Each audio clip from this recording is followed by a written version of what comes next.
मिट्ठू बंदर और चतुर मगरमच्छ। एक घना जंगल था जिसके बीच से एक चौड़ी सी नदी बहती थी। नदी के किनारे एक बड़ा आम का पेड़ था। उसी पेड़ पर रहता था एक नटखट बंदर जिसका नाम था मिट्ठू।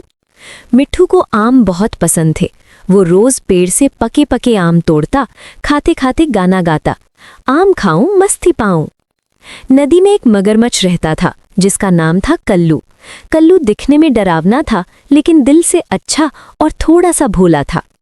एक दिन कल्लू नदी के पास आया और ऊपर बैठे मिट्ठू को देखकर बोला, अरे वाह, कितने मीठे आम हैं, क्या तुम मुझे एक दे सकते हो? मिट्ठू हंस पड़ा, जरूर, दोस्त को आम देने में कैसी कंजूसी। उसने एक बड़ा सा आम तोड़कर नदी में फेंक दिया। कल्लू ने आम पकड़ा और खुशी से बोला, वाह, कितना स्वादिष्ट।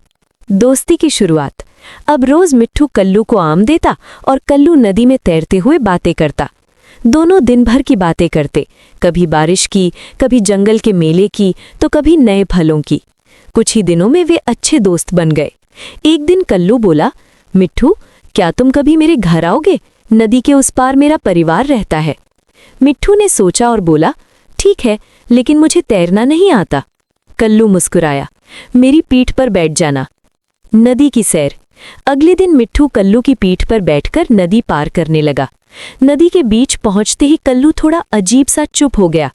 मिट्ठू ने पूछा, क्या हुआ दोस्त, इतने शांत क्यों हो? कल्लू हकलाया, वो असल में मेरी पत्नी ने कहा है कि वो बंदर का दिल खाना चाहती है। ये सुनते ही मिट्ठू चौंक गया। ब्लम। लेकिन उसने डर को चेहरे पर आने नहीं दिया।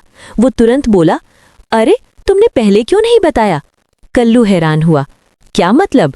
मिट्ठू मुस्कुराया, मैं तो अपना दिल पेड़ पर ही छोड़ आया हूं। बंदर अपना दिल साथ लेकर नहीं घूमते, अगर वापस चले तो मैं ले आता हूं।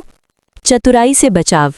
कल्लू सोच में पड़ गया, अरे, ये तो सही बात है, अगर दिल पेड़ पर है तो पहले उसे लेना पड़ेगा। वो तुरंत मुड़ गया और वापस उसी आम के पेड़ की ओर तैरने लगा। जैसे ही किनारा आया, मिट्ठू फुर्ती से कूदकर पेड़ पर चढ़ गया। ऊपर पहुंचकर हंसते हुए बोला, दोस्ती में धोखा अच्छा नहीं होता कल्लू। कल्लू शर्मिंदा हो गया, मुझे माफ कर दो, मैं समझ नहीं पा रहा था कि गलत कर रहा हूं। सीख और नई शुरुआत। मिट्ठू बोला, दोस्ती में ईमानदारी जरूरी होती है, अगर मन में कुछ गलत हो तो दोस्ती टिकती नहीं। कल्लू ने सिर झुका लिया, अब से मैं ऐसा कभी नहीं करूंगा। धीरे धीरे दोनों ने फिर से दोस्ती शुरू की, इस बार सच्चाई और भरोसे के साथ। और जंगल में ये कहानी मशहूर हो गई कि बुद्धि ताकत से बड़ी होती है और सच्ची दोस्ती धोखे से नहीं चलती।